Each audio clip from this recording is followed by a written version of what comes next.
रज ठीक है, वृंदावन ठीक है। और जब भगवान मेरे साथ हैं तो फिर डरे हम क्यों? हाँ, जब वो हैं तो वही बनाएंगे काम। सावेरा जब मेरे साथ है, बोलो डरने की क्या बात है। इसके रहते कोई कुछ कहे, बोलो किसकी ये औकात है। उठाइए दोनों हाथ और अपना विश्वास दिखाइएगा कि कितना विश्वास है मुझे कृष्ण पर। ये विश्वास केवल शब्दों तक सीमित ना रहे, ये विश्वास आपके प्रेम, आपके भाव में नजर आए कि भगवान से हम कितना विश्वास, उन पर कितना विश्वास आपके साथ नहीं है। तो भगवान की लीला का आश्रय, नाम रूप लीला और धाम। भगवान का पहला विवाह रुक्मिणी से संपन्न हुआ। उनके पुत्र हुए हैं प्रद्युम्न जी। प्रद्युम्न का हरण, भगवान के पुत्र का हरण सम्रासुर ने किया है। भगवान ने, प्रद्युम्न जी ने बड़े होकर सम्रासुर को मारा है। सूर्य भगवान के एक भक्त रहा करते थे द्वारिका में, नाम था सत्राजित। एक दिन सत्राजित ने सूर्य भगवान की पूजा करी। वो तो वैसे ही सूर्य भगवान के उपासक थे। सूर्य भगवान प्रसन्न हो गए। पुत्र क्या चाहिए? कहा मुझे मणि चाहिए, मुझे मणि चाहिए, सोना चाहिए। सूर्य भगवान ने अपनी मणि उतारी और दे दी। ले तेरी मणि, ये मणि 100 किलो सोना रोज देगी। इतना धन भगवान सूर्य ने दे दिया, ये रखो। अब इतना धन किसी को मिल जाए तो आनंद ही आनंद हो। सत्राजित को इतना धन मिला, सोने की कमी नहीं। एक दिन मणि पहनकर वो भगवान की सभा में चले गए। स्वधर्मा नाम की सभा में भगवान बैठा करते थे। सभा पे गए तो भगवान ने कहा, अरे भाई सत्राजित जी, इतनी महंगी मणि आपके पास है, क्या करेंगे? यदि इतना धन राजकोष में आ जाए तो इससे प्रजा का उत्थान हो जाएगा, कल्याण हो जाएगा। सत्राजित जी ने ना हाँ कही ना कही, चुपचाप उठकर चले गए। भगवान ने मणि मांगी और सत्राजित जी ने देने से इनकार कर दिया। बड़ी विडंबना है। जब भगवान हमें देता है ना, हम सब रख लेते हैं, और जब वो वापस मांगता है, चलो वापस करो, हम रोते हैं, हम नहीं देंगे, हम नहीं देंगे। क्यों नहीं देंगे भाई? प्रेम हो गया है इस वस्तु से, नहीं देंगे। अच्छा, इस दुनिया में दुख का कारण क्या है? महाराज जी हम बड़े दुखी हैं, महाराज जी हम बड़े दुखी हैं। दुख का कारण है क्या? दुख का कारण है प्रेम। क्या है? यदि प्रेम भगवान से हो जाए तो वो सुख का कारण होगा, और प्रेम संसार के लोगों से हो जाए दुख का कारण होगा। भाई, लोहे का एक टुकड़ा यूं पानी में छोड़ दो तो डूब जाएगा, पर वही लोहा, उसी लोहे के कील आप नाव में लगा दो तो क्या फिर वो डूबेगी? फिर वो तो सहायक हो गई ना। लोहे की कील, लोहे की चेयर बना दो, कुर्सी बनाकर नाव के ऊपर रख दो, तो फिर वो कुर्सी आपको डुबाती नहीं है। आप बैठो, आराम से पार हो जाओ। तो जो लोहा डुबाता था वही लोहा आपको पार लगा रहा है कि नहीं? समुद्री जहाज तो लोहे की बनते हैं, लोहे ही जड़ता है, लोहा लगा रहता है ऊपर नीचे। तो जो लोहा नाव से जुड़ गया वो पार हो गया, औरों को लगा दिया, और बिलग हुआ, अलग हुआ तो डूब गया। ये मन यदि भगवान के चरणों से जुड़ गया, ये प्रेम भगवान से हो गया, तो भाई ये जन्म, यह लोक और परलोक दोनों आनंदमय हो गए। और प्रेम आपने संसार के तुच्छ प्राणियों से कर लिया तो साहब रोना तो पड़ेगा। मैया जी, अच्छा आप लोग किन किन से प्रेम करती हो? मैया, किन से प्रेम है आपका? बेटे से प्रेम है, बेटी से, ये बेटी है, ये बेटा, बेटी से प्रेम, बेटे से प्रेम, पति से प्रेम, पत्नी से प्रेम, मम्मी से प्रेम, पापा से प्रेम, चाचा से प्रेम, ताऊ से प्रेम, घर में कुत्ता पाल रखा है उससे प्रेम। इतना प्रेम, इतना प्रेम है। तुम जितनों से प्रेम कर रहे हो सबके नाम पर तुम्हें रोना पड़ेगा। कुत्ता मर जाएगा तो रो, एक सज्जन रो रहे थे कुत्ता मर गया, राम राम राम। मरोगे भी तो तुम भी तो मरोगे। लोग क्यों भूल जाते हैं कि हमें भी मरना है। दुनिया वालों से प्रेम करोगे तो सिवा रोने के कुछ मिलने वाला नहीं। आपने गलत व्यक्ति से प्रेम कर लिया इसलिए आप रोते हैं। इसमें महाराज जी भगवान ने बड़ा दुख दिया। भगवान ने कहा था तुम प्रेम करो फलाने से, महाराज जी हमें छोड़कर चला गया, हमारा प्रेमी, हमारा प्रियतम, हमारी प्रेमिका हमें छोड़कर चली गई। हाँ हम बड़े परेशान। भगवान ने हमारे साथ ऐसा क्यों किया? पागल, भगवान ने कहा था तू इस घटिया आदमी से प्रेम कर। गलत बात, क्यों कर लिया प्रेम? प्रेम करना ही था तो मेरे गोविंद से करते ना, मेरे भगवान से करते ना। दुनिया वालों का प्रेम, दुनिया से प्रेम करना मतलब अपने मन को, अपने दिल को कीचड़ में डालना, और भगवान से प्रेम करना मतलब अपने अंतःकरण को, अपने दिल को, अपने मन को गंगा जी में डालना। अब देख लो कि अपना दिल आप कीचड़ में डालना चाहते हैं कि गंगा जल में डालना चाहते हैं। संसार से प्रेम करोगे तो आप गंदे हो जाएंगे कीचड़ की तरह, मन दिल सब गंदा हो जाएगा। और प्रेम भगवान से होगा तो अंतःकरण गंगा की तरह पवित्र हो जाएगा। अब निर्णय आपको लेना है कि प्रेम किससे करना है। इसलिए हमने एक दिन कहा था कि संसार के लोगों की बातें दिल में मत लीजिएगा, संसार के लोगों को दिल में मत बिठाइएगा, संसार के लोगों को दिमाग में रखिएगा। दिमाग में रहेगा संसार का पुरुष, संसार की स्त्री तो दिमाग से उतर जाएगी और उतर जाएगा, और दिल में पहुंच गया तो फिर रोना ही रोना है। इसलिए संसार के लोगों से दिल मत लगाओ। भगवान ने कान दो दिए हैं, आंख दो दी है, पांव दो दिए, हाथ दो दिए, सब दो दिया, दिल ही एक दिया। चाहते तो दो दो दे देते ना, क्या बिगड़ता था? दो दिल दे देते, एक ही दिल क्यों दिया भगवान ने? भगवान कहते हैं कि दिल मेरे में लगाओगे तब तो ये दिल का होना सफल है, और दुनिया में यदि लगा तो बिगड़ जाएगा। तो पत्नी, पति, बेटा, बेटी सब में दिमाग लगाओ। ये दिमाग के रिश्ते हैं, दिल के रिश्ते। दिल का रिश्ता केवल कृष्ण से हो, है ना, संबंध केवल कृष्ण से हो, क्योंकि दुनिया के लोगों को ना आपके दिल की भी नहीं पड़ी। किसे आपके दिल की पड़ी?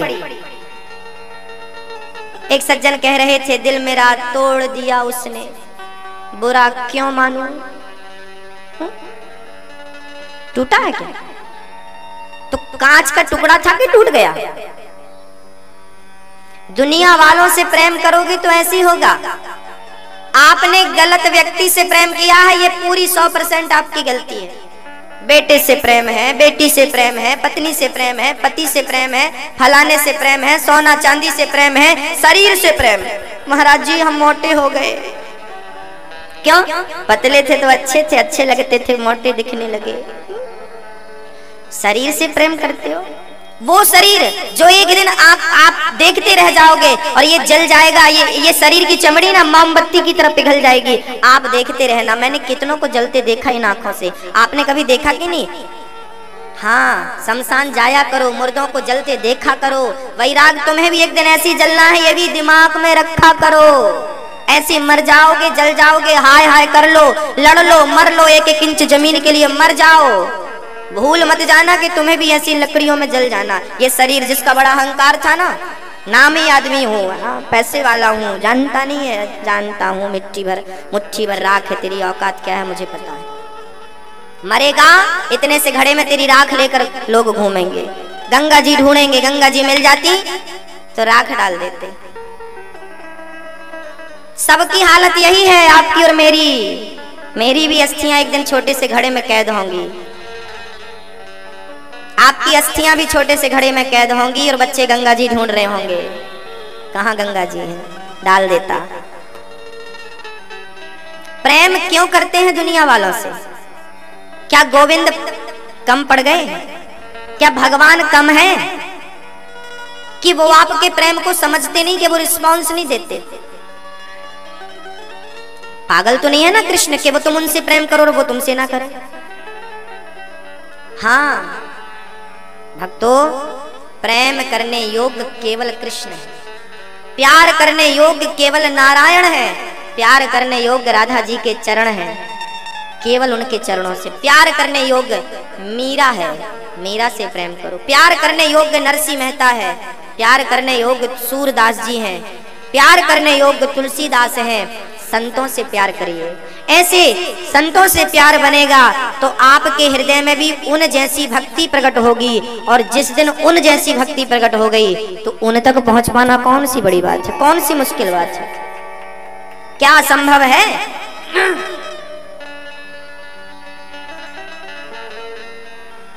सत्राजित जी ने कहा मणि हमारी है, हम तो दे नहीं सकते, अब हम नहीं देंगे। चले गए, मणि को भाई ने पहना और चले गया जंगल। प्रसेन को बब्बर शेर ने मार डाला और प्रसेन की मणि छीन कर शेर भागा तो जाम्बवंत जी ने शेर को मार दिया और मणि ले जाकर उन्होंने अपनी बिटिया को दे दिया। बेटी थी जाम्बवंत की बेटी, नाम था जाम्बवती, बेटी को दे दिया। बेटी खेलने लगी चमकीले पत्थर से। अब यहाँ कृष्ण जी को झूठा कलंक लगा दिया सत्राजित जी ने कि कृष्ण ने मेरे से मणि मांगी थी और मैंने नहीं दी, लगता है मेरे भाई को मारकर कृष्ण ने मणि चुरा ली। कृष्ण को चोरी लगा दिया। कलंक जो गणेश चतुर्थी की चंद्रमा को देखता है उसे कलंक लगता है मैया जी। हाँ, रामचरितमानस में लिखा है, जो आपन चाहे कल्याणा, सुजसु सुमति शुभ गति सुख नाना, सो पर नारी लार गोसाई, तजाऊ चौथ के चंद्र के नाई।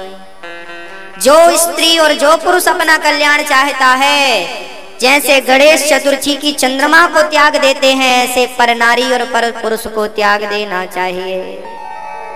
हाँ, स्त्रियों से दूर रहो, पुरुषों से दूर रहो, क्योंकि यदि आप इनमें उलझ गए तो बड़ा मुश्किल है, मंजिल तक पहुंच ना पाओगे। इसलिए तुलसीदास जी कहते हैं नारी से दूर रहो। तुलसीदास जी तो खुद की पत्नी से भी दूर रहे।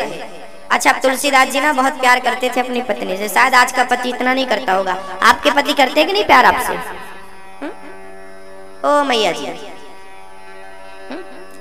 हंसी आ रही है आपको, हम पूछ रहे हैं आपसे करते हैं प्यार? मैया जी हाँ, नहीं, राम राम, प्यार ही नहीं करते।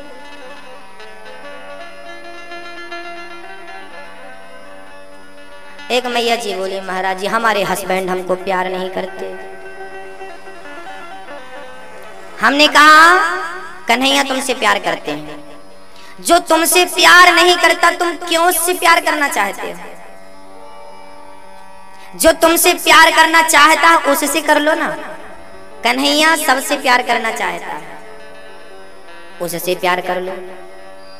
दुनिया वालों से क्यों प्यार करते हो? जबरदस्ती पड़े पीछे प्यार करो। प्यार क्यों करे भैया? प्यार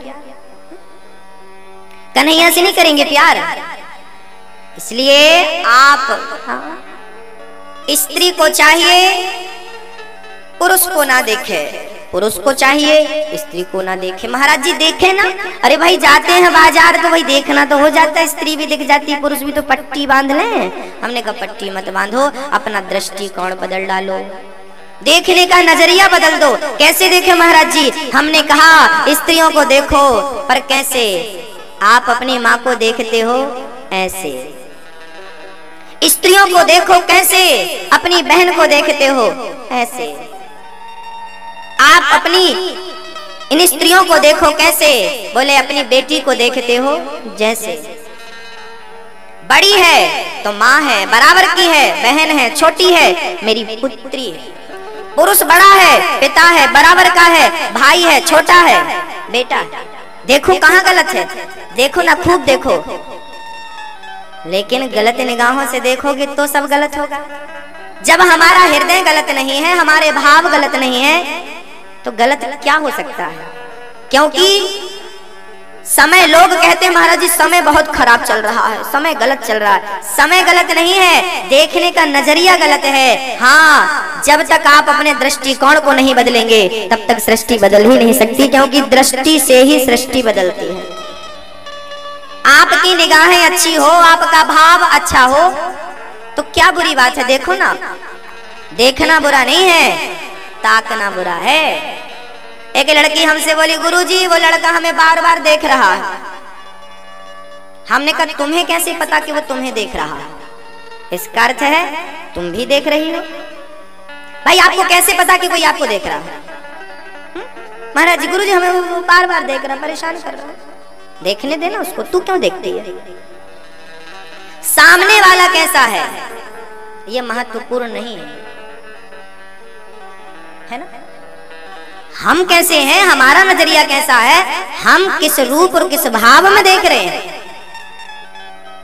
ये बहुत मायने रखता साहब। इसलिए प्यार करो। मीरा कहती है, मेरे तो गिरधर गोपाल दूसरो न कोई, मेरा दूसरा है ही नहीं। हाँ, कोई नहीं है दूसरा। इसलिए प्यार भगवान से करो, कृष्ण से करो। पति भगवान की तरह है, पत्नी देवी की तरह है। बस आप समझ रहे हैं कि प्रेम करने लायक कौन है। मैं बार बार कह रहा हूं, कृष्ण से अच्छा प्रेमी आपको नहीं मिलेगा। इसलिए आज से आप किससे प्रेम करेंगे मैया? भगवान से। और दिमाग कहाँ लगाएंगे? संसार में। और दिल कहाँ लगाएंगे? कृष्ण में। उल्टा करती हो, दिमाग तो भगवान में लगाती हो, दिल संसार में लगाती हो, इसलिए रोती हो।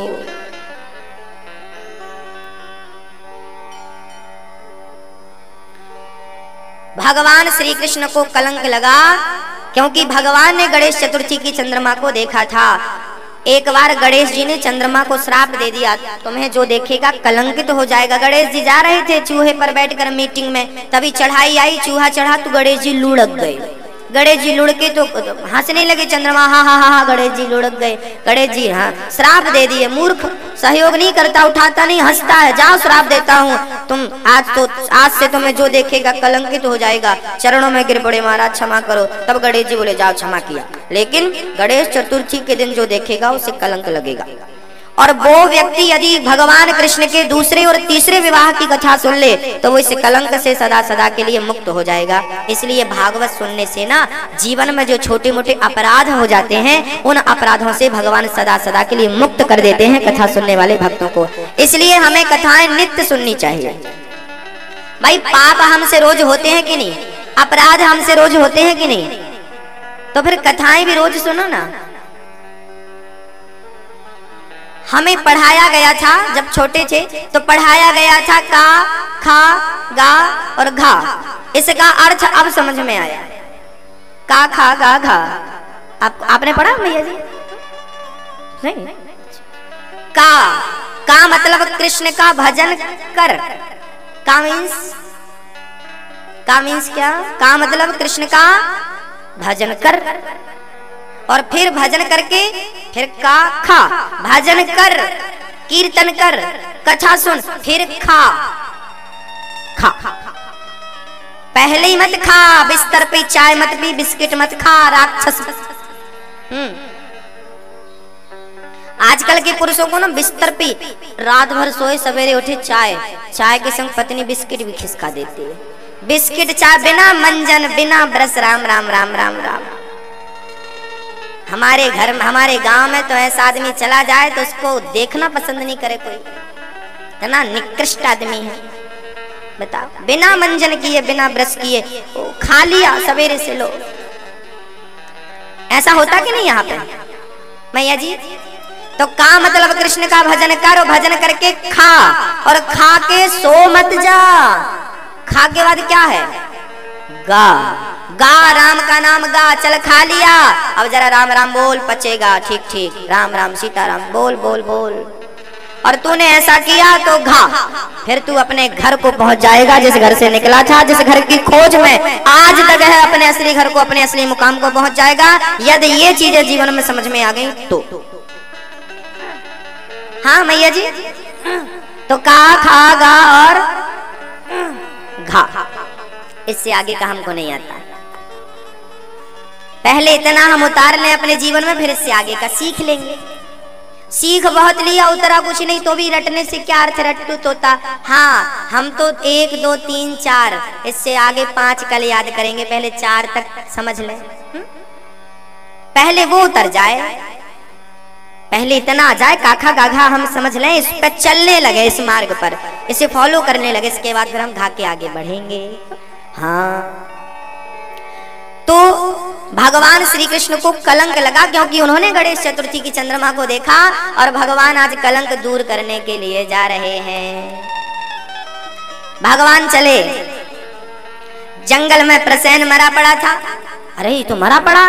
आगे चले तो शेर मरा पड़ा, आगे चले ना तो जमीन में बड़े बड़े पांव के निशान थे। कन्हैया पांव के निशान से चले तो आगे गुफा में वो निशान खत्म हो रहे थे। भगवान बोले मणि चोर इसी गुफा में है। गए तो भगवान के ब्रजवासी बोले मैं अंदर आऊं, भगवान बोले तुम मेरा 15 दिन तक इंतजार करना, 15 दिन में मैं आऊं तब तो ठीक है, और नहीं आऊं तो समझ लेना कृष्ण गया।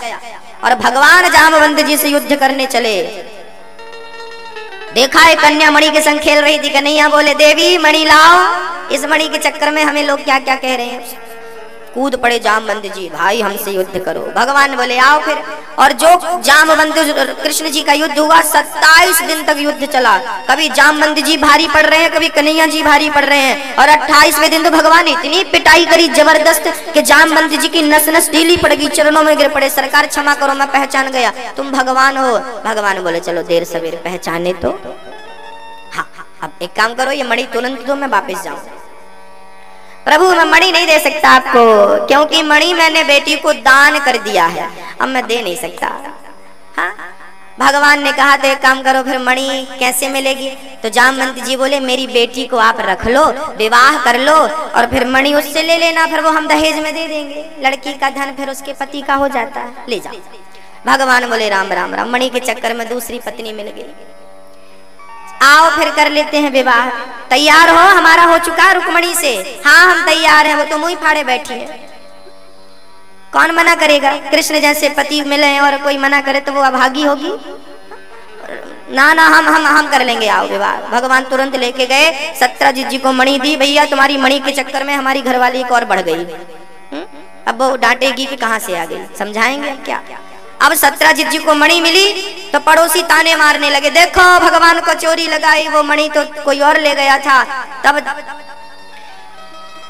सत्यजीत की बेटी का नाम था सत्यभामा, सत्यभामा को लेकर खड़े हो गए सिर नीचे करके। भगवान बोले क्या है, अपनी चुराई मणि तुम्हारे पास है। नहीं प्रभु क्षमा करो, बड़ा अपराध हो गया, हमने आपको कलंक लगा दिया, एक काम करो हमारी बेटी से आप विवाह कर लो। भगवान बोले राम राम, हमारे 2 हो चुके हैं, ये बैठी हमारी दोनों घरवाली, इनसे पूछ लो। तुम तैयार हो देवी, हमसे विवाह हमारे 2 हो चुके हैं। सत्यभामा ने लंबा घूंघट डाला, हूँ तैयार है, कर लेंगे शादी। रुक्मणी की तरफ भगवान ने देखा, देखो क्या कह रही है। रुक्मणी ने मना, नहीं नहीं हम तो हैं, मना करो उसको, कोई शादी वादी नहीं, हमारी हो चुकी है। सुनो हमारी पत्नी कह रही है हमारी शादी हो चुकी है।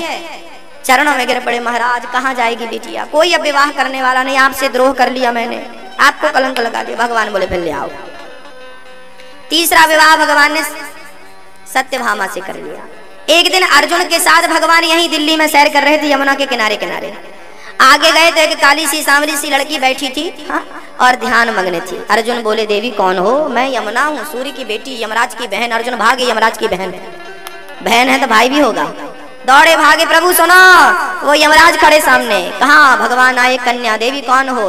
प्रभु मैं आपकी पत्नी हूँ। भगवान बोले राम राम, मेरी तो 3 घर पे बैठी है, जहां जाऊं वहां पत्नी मिल जाए।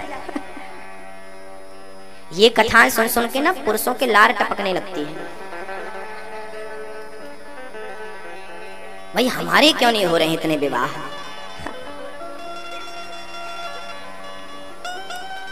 वो भगवान है, ये उनकी लीला है, और ये कोई साधारण नहीं है। ये भगवान की जितनी भी पत्नियां हैं 16,108। ये जो पत्नियां हैं ना, ये कौन है? ये है वेद की ऋचाएं। उपासना कांड में 16,000 मंत्र हैं। कहा मैं सरल भाषा में आपको समझाऊं। जब भगवान श्री राम सीता से विवाह करने गए, क्योंकि उनका भी इमरजेंसी विवाह हुआ था। एक राम ही एक ऐसे दुल्हा थे जिनकी बारात बिना दुल्हे की आई थी। बारात जारी है, लोग बोले भैया बारात तो बड़ी बढ़िया है, हाँ दुल्हा कहाँ है? दुल्हा पहले ही डटे हैं ससुराल में। बिना दुल्हे की बारात राम जी की। जितनी सखियां थी सीता जी की सखियां जितनी थी, सबके मन में भाव बन रहा था, ऐसा पति मेरा होता तो मैं कितनी सौभाग्यवती होती। राम मेरे पति बनेंगे, पर राम ने तो एक पत्नी वाला संकल्प ले रखा, ये तो हो नहीं सकता। तब राम जी ने उनसे कहा इस जन्म में तो नहीं, पर तुम्हारा मनोरथ है मुझे पाने का, अगले जन्म में कृष्ण बनकर आऊंगा और तुम सब जनकपुरी की नारियों से अगले जन्म में विवाह करूंगा। और भगवान ने पिछला वचन आज परिपूर्ण किया। तो ये जो भगवान की पत्नियां थी ना, ये सब पहले की प्लानिंग थी, वचन दे चुके थे। इस जन्म में आप भी काबिल बन जाओ, आपको भी मिल जाए वचन एग्रीमेंट हो जाए, तो अगले जन्म में आपका नंबर। इनका एग्रीमेंट पहले से था, कोई दूसरा नहीं आएगा। तो भगवान का चौथा विवाह यमुना जी से। यमुना जी बोली हमसे करो विवाह। भगवान बोले धमकी दे रही हूं? हाँ हमारा भाई यमराज है। भगवान बोले कर लेते हैं, सारे काम बनते जाएंगे। साला बन जाएगा यमराज तो फिर हमारा कोई भगत जाया करेगा तो यमराज को फोन लगा दिया करेंगे, नहीं नहीं इसको मत पकड़ना, ये हमारा भक्त है, छोड़ दो इसको, हमारा काम बन जाएगा, घर की बात घर पे रहेगी, आओ कर लेते हैं। चौथा विवाह यमुना जी से संपन्न हुआ और यमुना के सगे भाई यमराज जी। तो जो भगवान कृष्ण की पूजा करता है, यमराज उसका बाल विवाह का नहीं कर सकते। अच्छा इनके एक भाई और है, नाम है शनि महाराज। यमुना के भाई कौन? शनि महाराज। हाँ तो जीजा को खुश कर लो, साला तो पीछे पीछे घूमेगा। तो महाराज जी शनि चल रहे हैं, शनि की दशा चल रही है, शनि की दशा। राम राम, साला बहुत परेशान कर रहा है, जीजा जी कहाँ ढूंढो, जीजा जी का पांव पकड़ो, साले साहब भाग जाएंगे, है ना। तो जीजा जी खुश तो साले साहब खुश। जो कृष्ण की पूजा करता है और हनुमान जी की पूजा करता है, शनि महाराज उस पर कुदृष्टि नहीं, अपनी कृपा बरसाते हैं और कभी उसका नुकसान। पांचवा विवाह हुआ उज्जैन में। उज्जैन में मित्रविंदा नाम की कन्या से भगवान ने विवाह किया। छठवा विवाह हुआ है भगवान का जबलपुर में, कौशल प्रदेश, जबलपुर के आसपास कौशल प्रदेश वही है, हाँ? मंडला भी आ सकता है उस अंतर्गत पे। वहां भगवान का छठवा विवाह हुआ है सत्या के साथ। 7 बैलों को एक साथ नाच दिया और फिर भगवान ने विवाह किया।